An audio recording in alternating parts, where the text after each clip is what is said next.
Boxing King Media. We're joined by Shane McGuigan. Shane, I spent the day today and yesterday watching some of your fighters train away.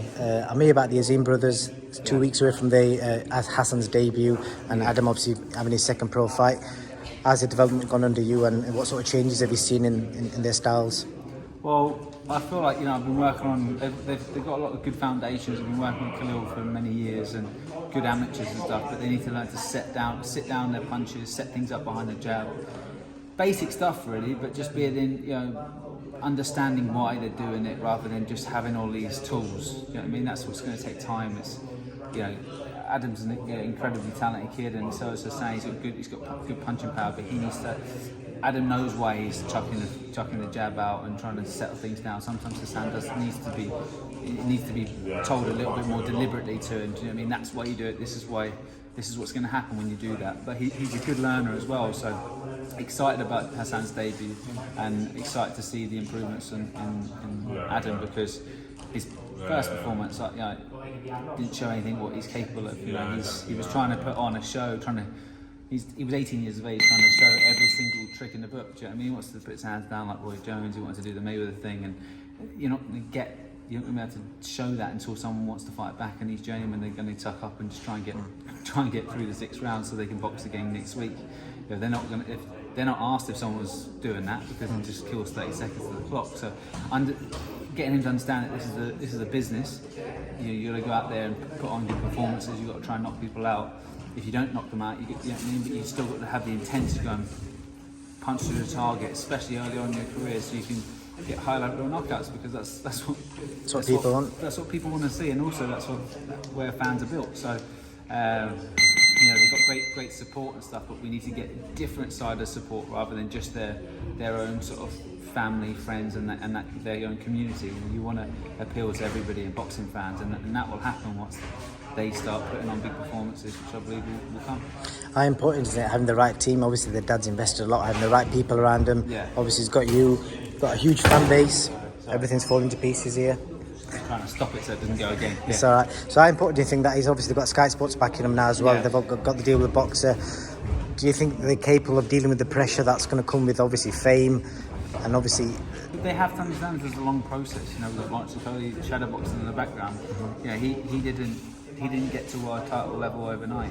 It was years and years. He went to Olympics and stuff like that. They bypassed the Olympics, so they're already 5, 6 fights, maybe 10 fights behind where he would have started on his debut. Do you know what I mean? So it's just understanding that process. It's going to be a little bit longer, and that'll actually give him more time to work with be in front of the cameras, be in front of the media and stuff like that. Get used to it.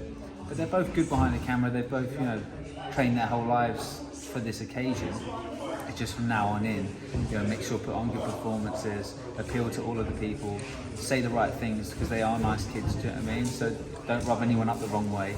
And I think in time they're gonna have a lot of attention and a lot of success. But it's nice for them to know that they have got everything in place. They've got a promoter behind them. They've got Sky Sports behind them on the TV. They've got a fantastic trainer and managers. I don't mean to be bumptious, but we've taken people like Josh Taylor through, Carl Frampton through. We know how to match these kids, and we know the right speeds, because we see it all the time in the gym. We see where they're capable, so we can either match them fast or a little bit more gradual. But and they've got the application with themselves. The dad's on top of them when it comes to training. They're very disciplined kids, so I'm excited about the whole future. There's no guarantee that they're going to become superstars overnight. That's what I'm trying to say. It's going to be a bit more gradual. Yep. But when they do have it, I believe once they've both got the ability to do big things. Do you know what I mean? You mentioned Lawrence earlier. I wanted to bring him up. Do you think he gets the recognition that he deserves? Because I asked him yesterday, the crop that he came from the Olympians, is the only one that's become a world champion. He's cleaned up at domestic, European level. Now he's aiming for the undisputed. Yeah. Do you think he gets the credit he deserves? He should get. He should do. You know what I mean? He should do. Sometimes I think he goes. He's had a couple of bad performances against Matt Yaskins and Isaac Chamberlain, but that's long ago. Do you know what I mean? He had a bit of a scrappy performance against Yeez and Garber when we won the European title, but he came out with a highlight reel knockout. So for the people that might have booed him in the 3rd and 4th when it was getting a bit messy, he delivered in the 7th or 8th round. Do you know what I mean? And that's the thing about Lawrence. He's got the punching power to deliver. He's got the ambition to go to big places, and he doesn't mind being fast tracked. He wants to do it in double quick time. You know what I mean? A lot of the other Olympians are sitting there, you know, and that's not to say that they're not good enough. You know, Joe Cordina, he's still boxing in eliminators. You know what I mean?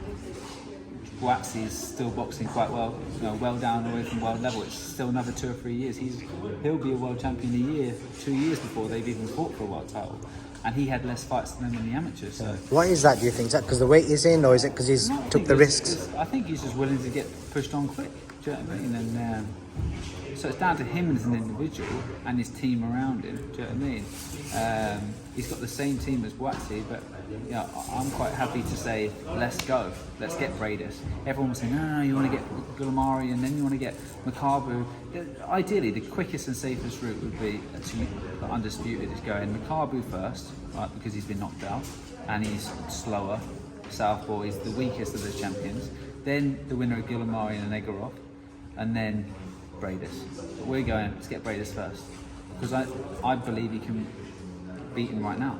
Do you know what I mean? So, and I know that it's probably the most marketable fight out there. So if he goes Bradis, then the winner of Gulamari versus Egorov, and then Makabu, it's doing it in complete role reversals, but he'll still get there in the end. Do you know what I mean? Makes sense. And obviously got to see Daniel Dubois today as well. It looks an absolute beast. Do you know if you've got an opponent for December, or you know what's the plans with him? We do have an opponent, but I can't mention it. All right, okay. What do you think's going to happen in that fight? Is it going to go longer than a round this time? Oh, we might get 3 rounds. Yeah. 3-4 rounds. I don't know. It's a decent enough opponent, so it's a good opponent. And just finishing on yourself, Shane. Your stable's growing. Lawrence is getting restless. Are you going to add more fighters to your stable? Have you got like a long-term plan that you're going to end up having 20, 30 fighters with different coaches working under you? Or potentially, yeah. I mean, that's something that I've always wanted to do. I want to get another ring there, and I might take those bags out, put them here, and make it a real boxing, because there's a lot of weight and space here. If we had 2 rings, we can do double the work.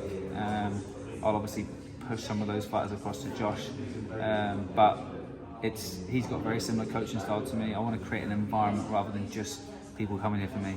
Right. Yeah, like obviously big time fighters, I'll give them their adequate time, but when it comes to the prospects and stuff, it's good for them to be in a gym like GB, for instance. There's no one standout coach in GB. Obviously McGuigan, but McGuigan's more of a director. He doesn't do the hands-on stuff. He's got Lee Pullen, he's got Dave. He's got that Dave guy. He's got a load of coaches up there that are all working away, and you know they're all good quality coaches. But there's no one coach that people go, I'm going to GB to get one-on-one with him. It's like I'm going to GB because I want to get the top quality sparring. I want to get the right conditioning training. I get everything in house, and that allows people to develop. Do you know what I mean? Like, because I could have the most talented fighter in the world, but if it's not in the right environment, they could be cutting corners. Whereas if you create an environment so people are pushing each other on in the circuits, pushing each other on in the sparring, and next thing you know, you're getting an extra 5-10%. And then if you are a good coach, then you can also say, I'm going to add 2 or 3, maybe 5-10% extra on top of that. But then you're up 30% of what they were before. Do you know what I mean? So it's about trying to cover all aspects of it, and definitely creating an environment for it. That's what I'm trying to do. Great stuff, Shane. I really appreciate your time. Thank you for making me feel welcome. Cheers. And you're obviously doing great things. Mate, people are raving about you and your coaching methods, and you've obviously got fighters who are already at the high level, trying to jump in your gym and inquiring about your skills. So you're doing something right. All right. Appreciate it. Cheers for that, mate. Thank you. Cheers.